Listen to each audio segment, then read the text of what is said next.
Gym with sweaty hands.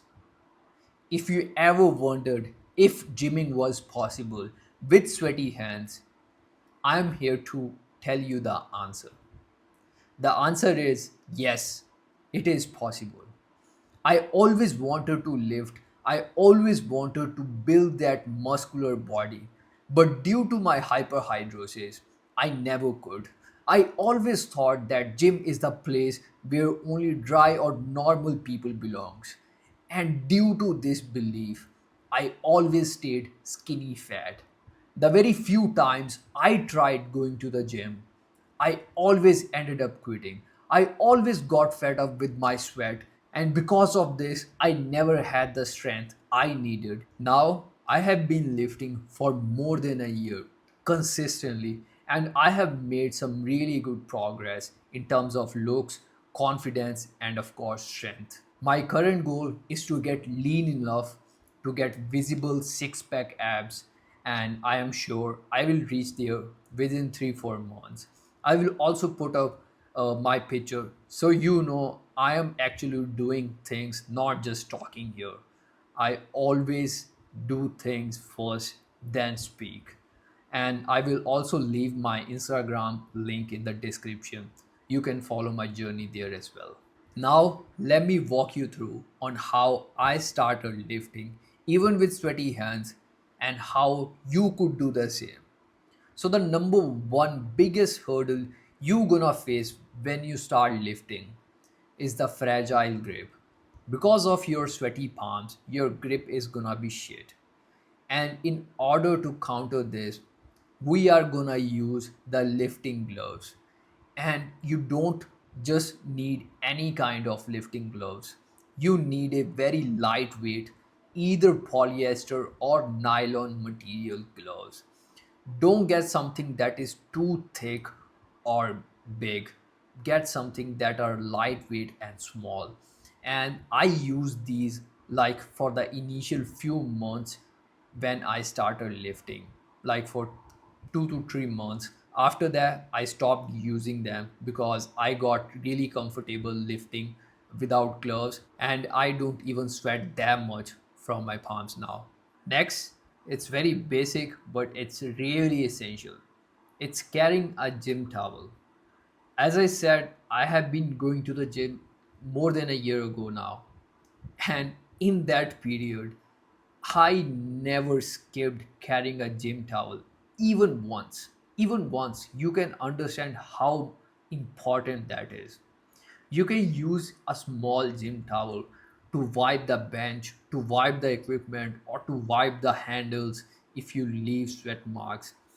And most importantly, you can use the towel to wipe your hands between the sets. And the funny thing is, even normal people do this. Even they wipe their palms between the sets.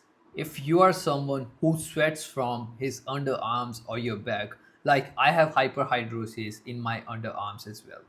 So what I do here is I wear a polyester based clothing, like gym clothing. So you don't wear the normal cotton clothing inside the gym because it's gonna leave sweat marks everywhere. And when you see those sweat marks, it's gonna make you further more insecure about your sweating.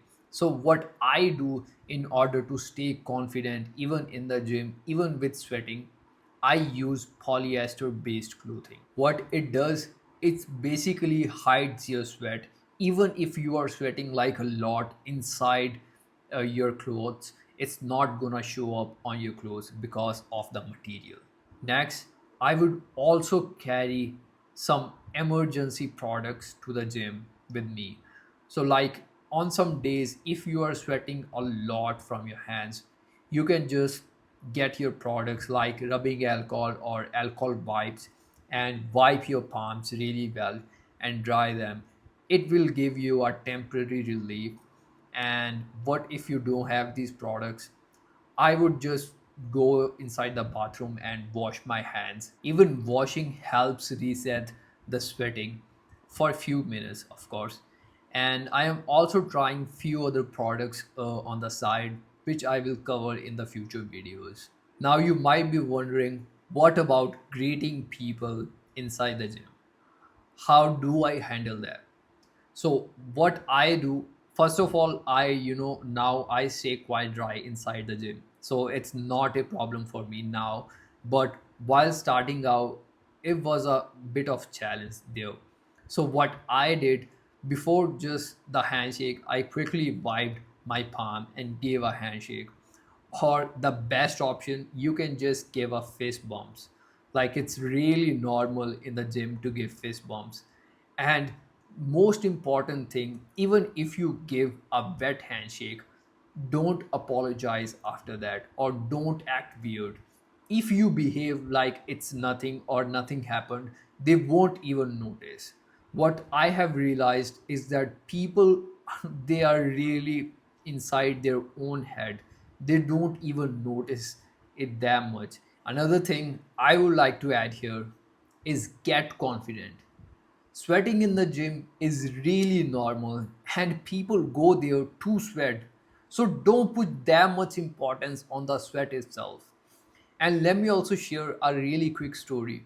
So just few weeks ago, I was doing the legs and I was using the leg extension. And it was like a few sets. I was doing like 4 sets. A girl came up to me. She asked me how many sets I have left. So I said just one. And as I finished my set, I was really sweating. I got up from the machine and I started walking to like get water. So while I was getting the water, I looked back at her and I saw the girl was wiping the seat because from my thighs there were like few sweat marks. Of course, if you are pushing really hard, you're gonna sweat. And there were like few sweat marks that she was wiping. And I looked at her and I started smiling. Like really, I started smiling. And you know what she did? She smiled back at me. So, like, bro, just chill. It's really normal inside the gym. Now, let me share something really important that will set your expectations right. So, if you are trying to go to the gym without treating your hyperhidrosis, it's gonna be really challenging. So the first thing you need to do is treat the hyperhidrosis outside the gym, then start going to the gym. This is the actual process. This way it's gonna be easy and enjoyable for you, and you won't quit this. And that's the same way which I used. Like I have been going to the gym for more than a year now. It's because of that, because I am also treating my hyperhidrosis outside the gym. That's why it's easy and it's enjoyable for me. And that's why I have been doing till now. But if you are stuck, if you have lost hope, if you think this condition is eating you alive, you can reach out for my help because I know how it feels. I know because I have been there in your exact situation. And most importantly, I have made it out. If you need my help, there's a link to talk to me. I'll see you right there.